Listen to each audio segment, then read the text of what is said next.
Soy Mari Mora y mi sección de todos los martes se llama El Diván Imaginario. Es una sección que trata sobre temas psicológicos que aborda la realidad de hoy. Quédate en sintonía con el Matutino Alternativo. Sí, vamos a hablar de un tema que hace 20 años no era tan difícil, Carmen, distinguir quién era adicto de quién no era adicto, quién se había pasado de la raya, quién era trabajólico o workaholic, que es la forma inglesa de decirlo, porque la adicción al trabajo es una característica que hoy en día es común del lugar del trabajo moderno. Revisando estudios, Carmen, tú te encuentras con que las estadísticas de la mayoría de los estudios hablan de aproximadamente el 15% de los trabajadores que son actualmente adictos al trabajo, y eso supone millones de empleados en el mundo sobrecargados en todo. Y bueno, esa adicción al trabajo muchas veces se enmascara bajo una apariencia de una persona muy responsable, una persona muy dedicada al trabajo, una persona que sacrifica su vida personal, cosas que suenan muy bien, y el consenso sociofamiliar y el incentivo cultural y laboral que tiene el trabajar mucho durante muchas horas no permite detectar y diagnosticarlo correctamente, sino que se diluye en una serie de adjetivos que muchas veces hacen sentir al trabajador o a la trabajadora como sumamente orgullosa, ¿no?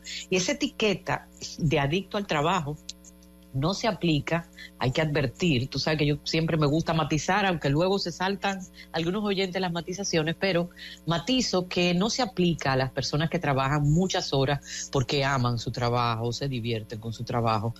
Esas personas se consideran trabajadores muy comprometidos. Tampoco nos estamos refiriendo a la gente que se pone a trabajar temporalmente para avanzar en su carrera o para pagar el carro o la hipoteca.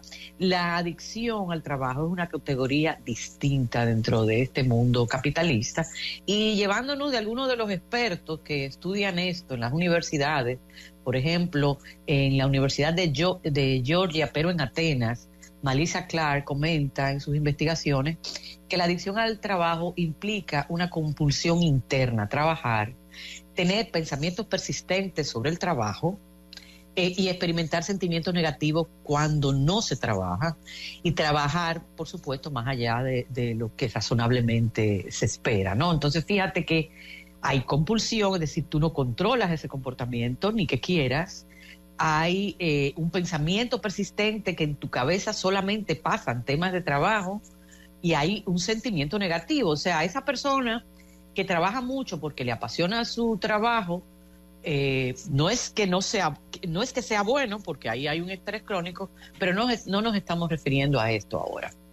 En el caso de Toon Tarris, que es un científico del comportamiento, investigador laboral en los Países Bajos, en la Universidad de Utrecht, él afirmaba algo que yo pienso que todo el mundo va a estar de acuerdo, que hay lugares también que son propensos a fomentar más la adicción al trabajo. Por ejemplo, el mundo sanitario, Carmen, y el mundo ejecutivo son dos de esos ejemplos. El mundo de la gente que está en la tecnología, que se sobrecargan, y son largas jornadas de trabajo, gente que deja de dormir, muchas de ellas muy adictas al café, para poder soportar jornadas. Esa persona, ya veremos cuáles son algunas de esas señales de alarmas que uno ve en alguien, y que es bueno que la gente que queremos a los demás somos los primeros en decir algo, porque el que está metido en esa adicción, Carmen, no lo ve.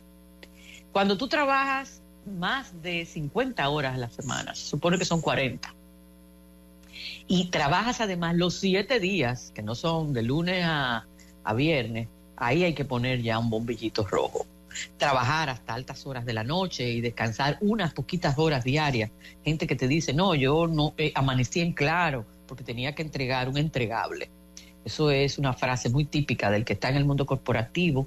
La gente que trabaja, Carmen, aun cuando está enferma, con un COVID que se lo está llevando quien lo trajo, y tú lo ves que no se permite acostarse ni descansar, tiene que llegar a la hospitalización muy grave para parar.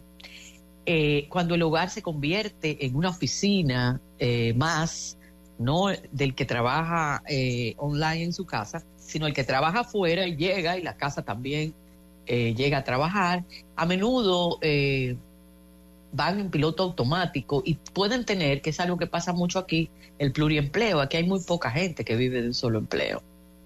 Estas personas nunca rechazan nuevos trabajos, ni clientes, ni nuevas responsabilidades, simplemente no tienen la capacidad o la fuerza de voluntad de decir no trabajo más.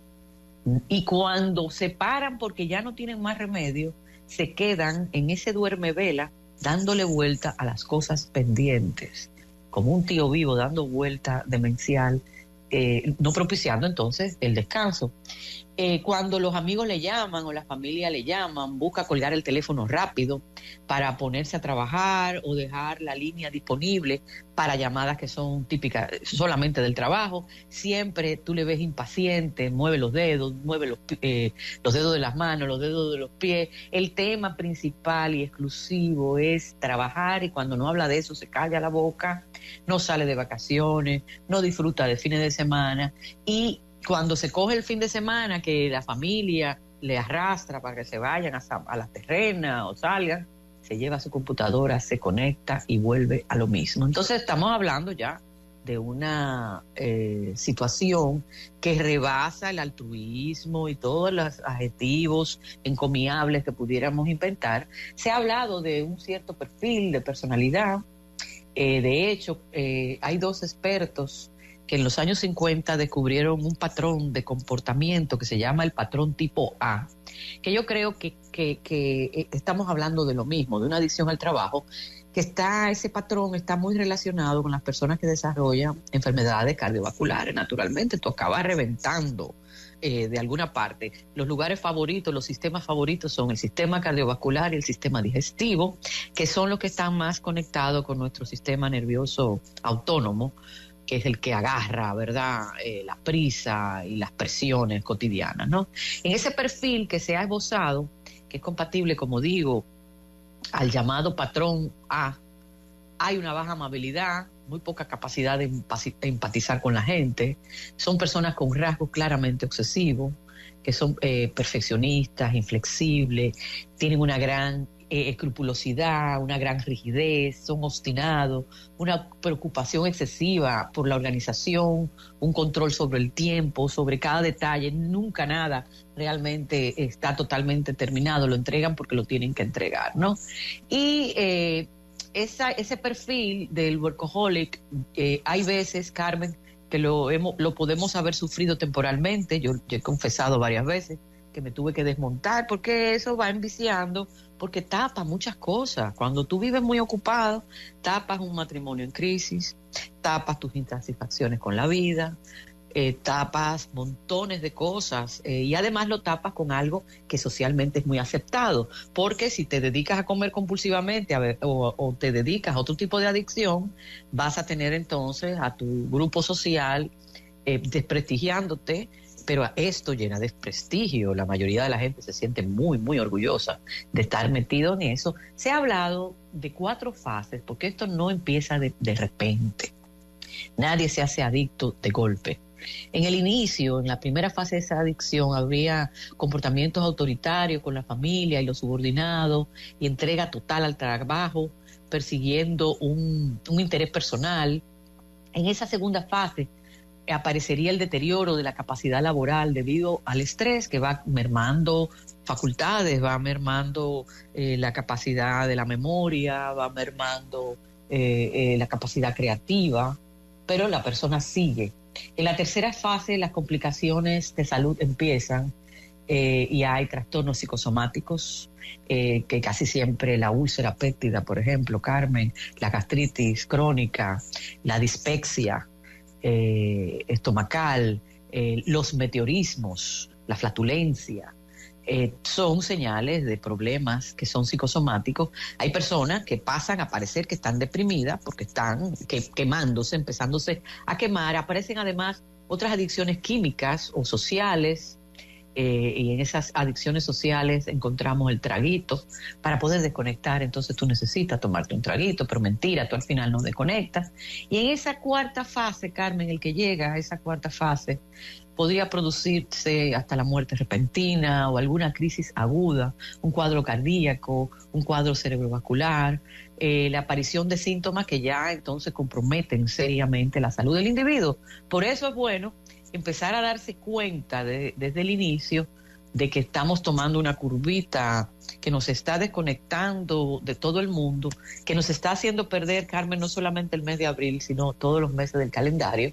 Y las consecuencias, entre ellas está una mala nutrición. A esas personas les cuesta sacar un momento para comer. Cuando lo hacen, piden comida.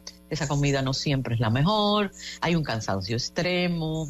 Empieza la hipertensión arterial. Empiezan los trastornos del sueño, el insomnio, la colesterolemia, los altos niveles de colesterol, que son ahora muy frecuentes y que la gente entonces solo cree que es un tema alimenticio, que solamente es un tema de hacer ejercicio, y puedes encontrarte ese adicto al trabajo que va al gimnasio como parte del trabajo, que tiene una dieta estricta y que sin embargo tiene que tomar medicación porque todas las arterias empiezan a calcificarse.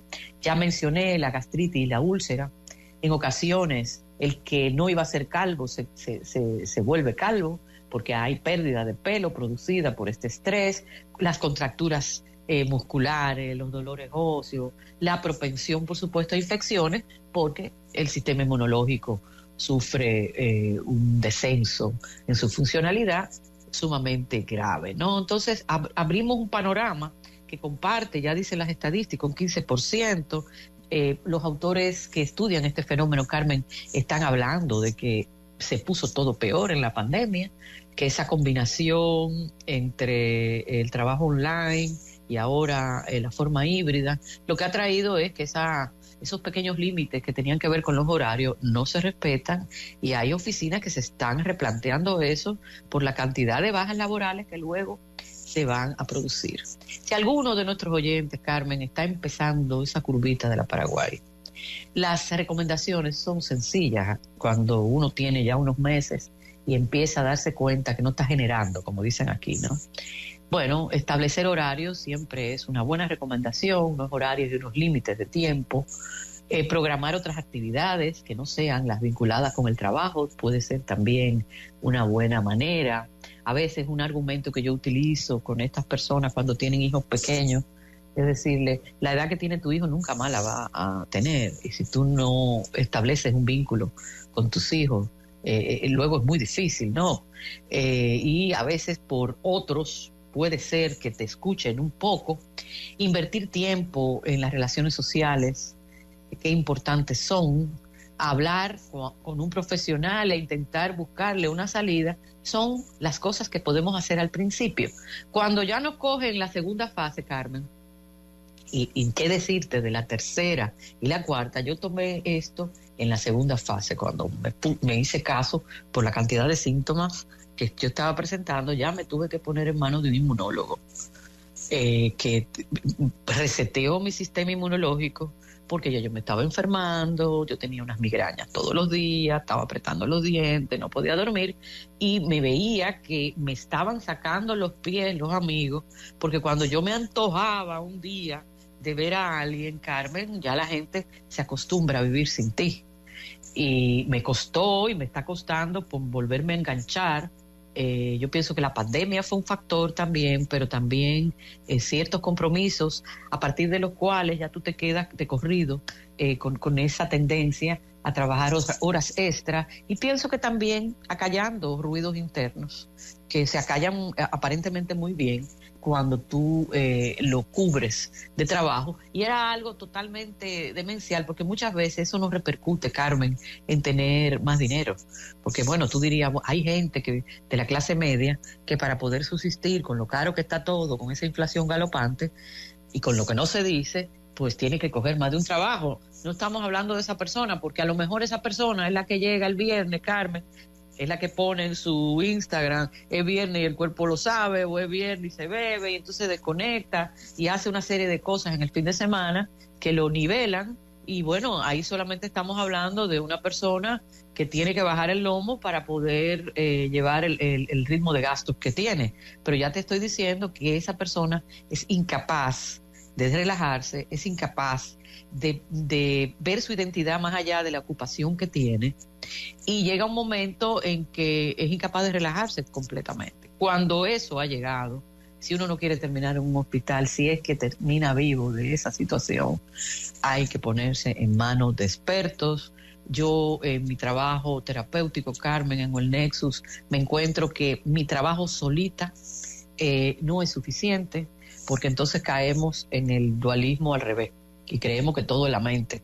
Yo necesito del auxilio de terapeutas psicocorporales, a veces de un inmunólogo si la situación ha sido demasiado grave y ya no vale relajarte con técnicas tipo yoga o bioenergéticas, sino que ya necesitas utilizar químicos que se usan a baja dosis para resetear ese sistema inmunológico e intentar paliar esta situación que toma tiempo bajarse de ahí. Entonces, atención a navegantes, Carmen, y quedamos a la espera de los comentarios. Bueno, y muchos son los comentarios, como siempre. Hay un punto importante antes de hablar de la valoración social que tiene esa adición, porque tú dices, fulano trabaja mucho, o fulana. Dice Liliana que cuando se tiene esa conducta, entonces un desempleo podría provocar una depresión fatal.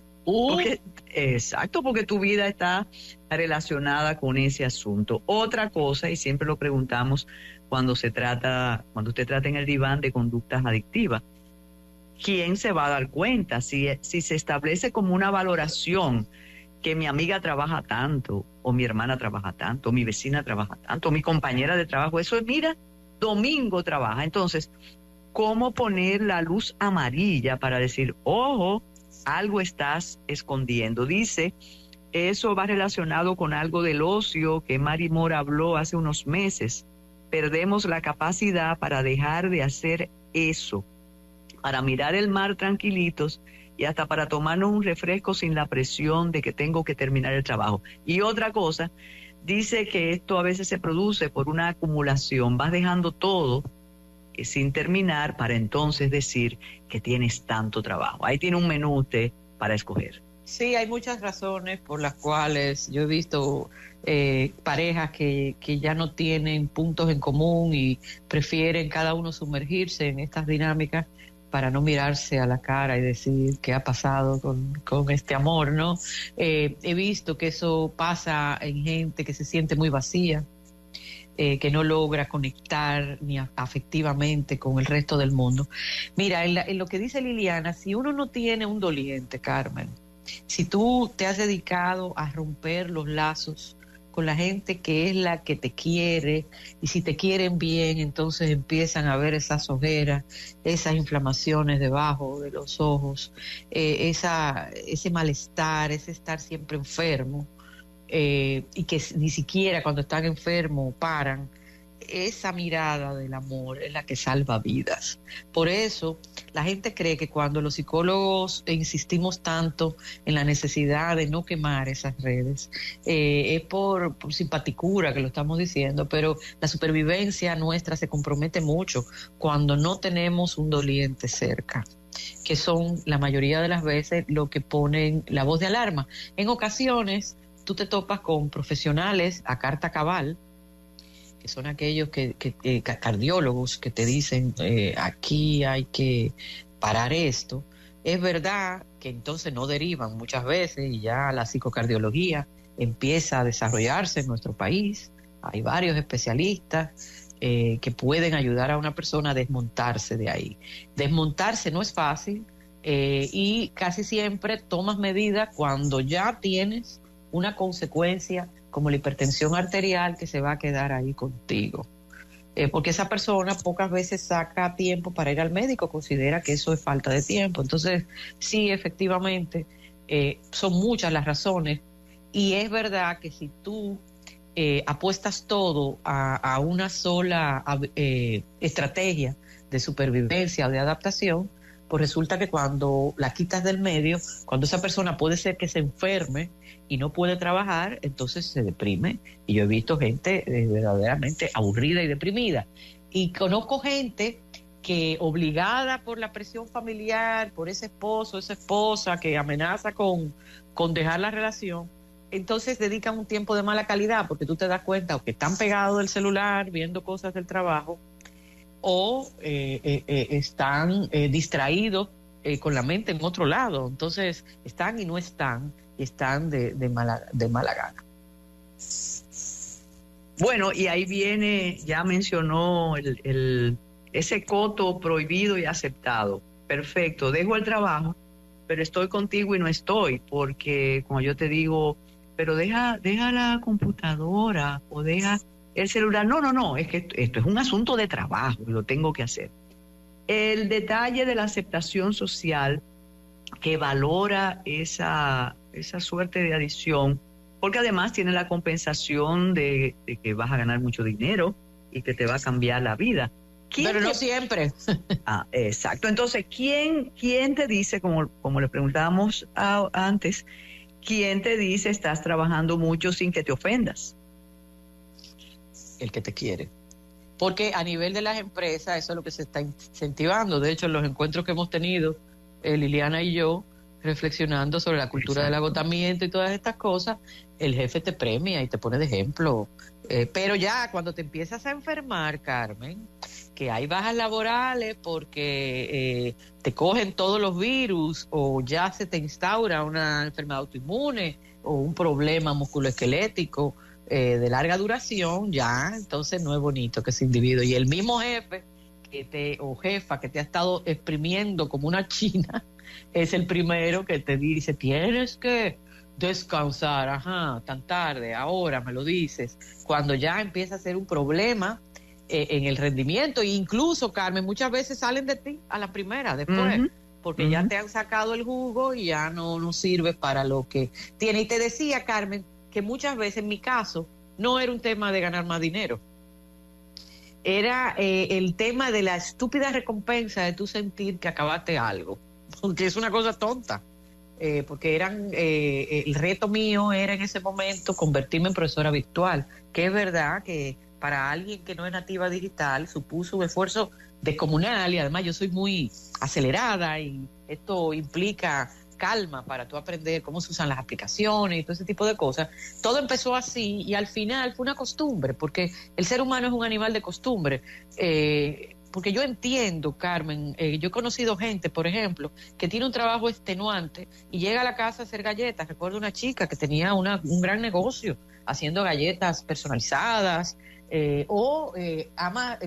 madres que llegan a la casa a hacer la comida para todo el mundo al día siguiente, que llegan a recoger los regueros de la casa, a dejar sus últimas fuerzas en ese trabajo doméstico y nadie mira para allá porque son pocos los hogares en donde se ha logrado una distribución equitativa de las responsabilidades. Todavía se habla de que el hombre ayuda.